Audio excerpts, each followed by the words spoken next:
everybody. Welcome to chapter 59 of Live to 150. I'm Mike Young, lifestyle nutritionist with aPlantBasedDiet.org.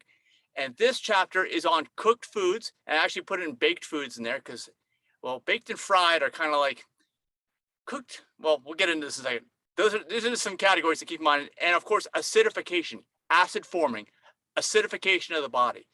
This is a follow-up to the chapter I just did on raw foods. And that was a very general chapter. Feel free to go back and watch that one, the one just before this one. It has a lot of good general information. I'll probably be touching in specifics on future chapters on that.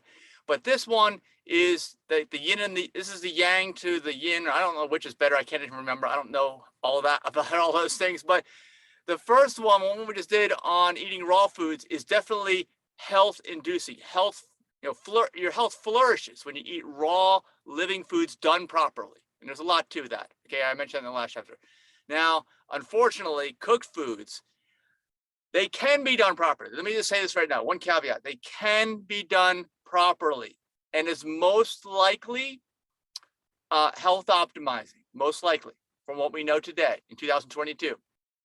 And go back to my chapter on food. I think it was chapter 42, something like that. Where I talk about the specifics on exactly how it has to be done.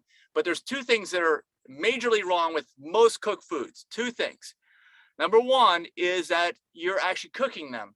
And when you do, assuming that there was any kind of life force energy in that food, you are killing it. Okay, and of course, I'm not talking about foods you shouldn't eat. Go back to my chapter on food. It's just titled Food. All right. If you want to know the foods you should and shouldn't eat. So I'm not talking about animal products. I'm not talking about any of these things. I'm talking about plants.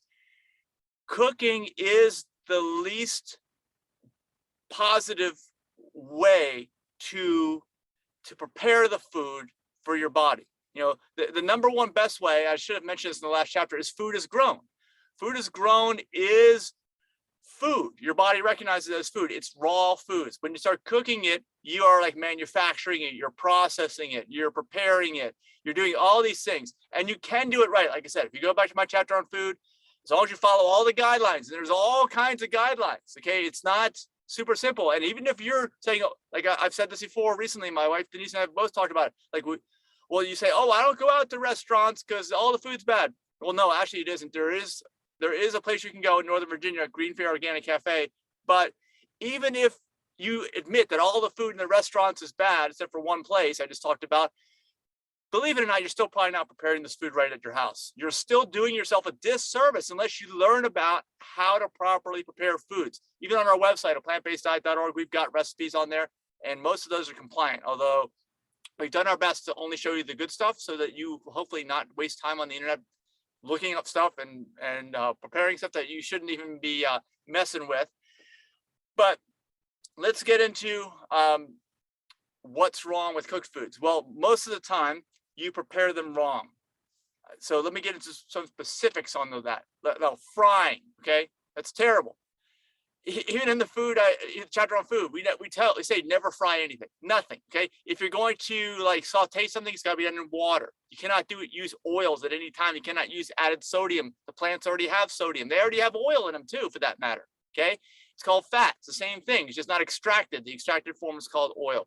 And then processed sugar also kind of messes with you and your gut health as well.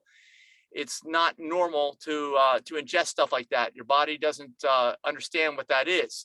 So as long as you're cooking the foods correctly, you're okay. The problem with cooked foods in general now, okay? Now, even if let's just make the assumption that you're doing everything correctly.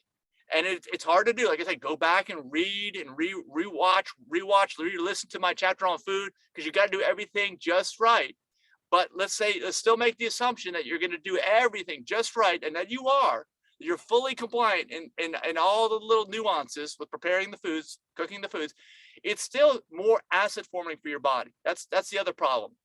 And of course, you notice that as you go from raw foods to cooked foods, you're losing a lot of the colors. That's your visual thing. Okay, there's a reason, like I talked about in the last chapter, why you have colored vision. So when you start to realize that most of your food is taking on a shade of brown, you need to be very concerned that it's acidifying your body. And yes, you're probably saying, Mike, well, what about brown rice versus white rice? Brown pasta, whole wheat pasta versus white? Yes, That's preferred. Okay. White is the worst, actually. I'll do a chapter on the white poisons. White's the absolute worst, but brown's not that much better. Like, let's say this way: would you like to eat a brown apple? Would you like to eat a brown tomato? You know, these you associate that with some kind of spoilage, right? You don't. It's not normal. And actually, when you cook it, you're also spoiling the food. You're destroying a lot of the life forces in there, the living enzymes, the energy that's in there. Remember, because the plants are gathering energy from the sun, ideally, if they're getting it from the sun, the most powerful thing out there that you can't even look at for more than like a few seconds without going blind. So the plants will harvest all of this and they'll transmit it to you. That's the form, that's the vehicle that your body is designed to bring in new energy, like life-giving energy. Okay. So because it has to be done just right. That's why I have so many chapters in this book, because it has to be done just right. If you want to have if you just don't care, like, like either you don't know or you don't care. Let's put them lump all in the same category. You still might live up to 75 years on average. You might, or you can double that if you actually care.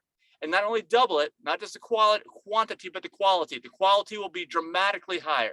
That's the other thing.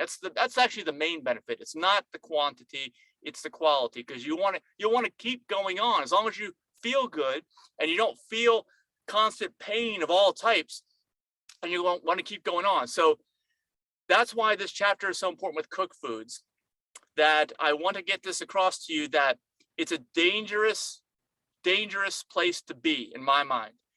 And I like cooked foods. I would like to have cooked foods, but I'm moving more and more away from them over time. But the cooked foods that I do have, I'm still sticking to. Like 95% of the cooked foods that I have are compliant with the reasoning that I give in my food chapter. The other like 5% is what I would call a cheat meal once a week. All right.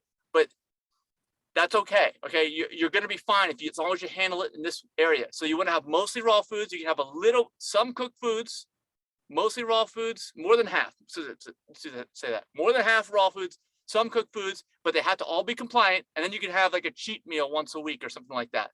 And, it's hard to do, because if you are in a developed society, in a developed place, almost all the choices are bad. We've talked about this earlier in the book. That's why this is a psychological issue for most people.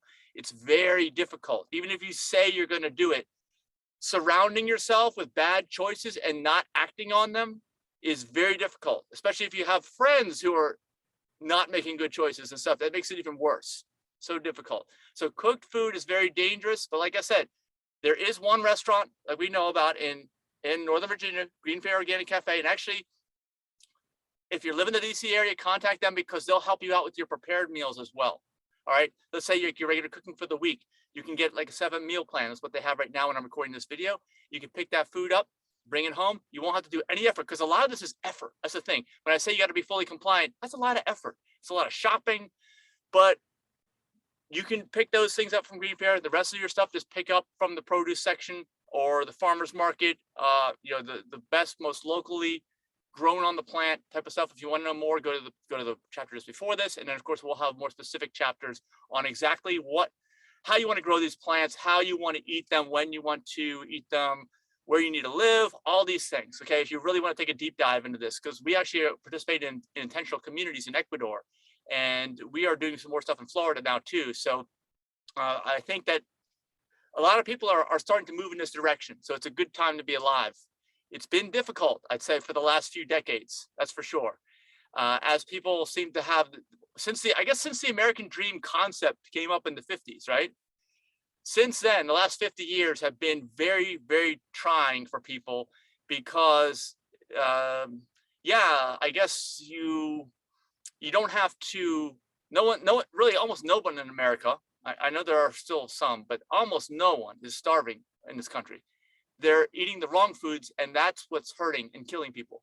In the past, it was like, well, I want to have my house and my yard and all this other stuff. I don't want to have to not know, not have a roof over my head and literally not know where my food's coming from. And so now everything is a lifestyle choice. It's a disease of affluence. And that's why it's so difficult, because you've got we haven't reached the point of knowledge, like a baseline knowledge level of most of society, to where we can all agree that we don't want people to eat certain things because it's only going to do harm.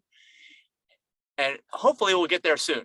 But like I said, I've separated raw and cooked foods right next to each other in these chapters, because I do think that over time cooked foods will make up a much smaller portion of what people eat. Hopefully that is the case. And even if they're still going to eat them, which is okay to eat some cooked foods, okay, just try to do less than half, I'd say. Make sure they're compliant. That's what I say. Make sure they're compliant. And that's it. I'd like to hear your stories too. What are your thoughts on the cooked foods versus the raw foods? How are you doing with your diet? How you're mixing it up? Let me know in the comments.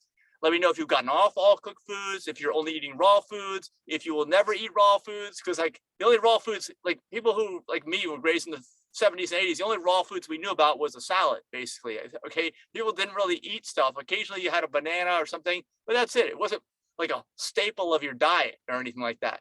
So let me know your experience on that, your thoughts when you grew up. If anybody's raising the next generation, what are you telling them? Let us know in the comments. And of course, like this if you got any kind of value out of it, and subscribe to the channel, and we will see you in the next chapter. Bye-bye.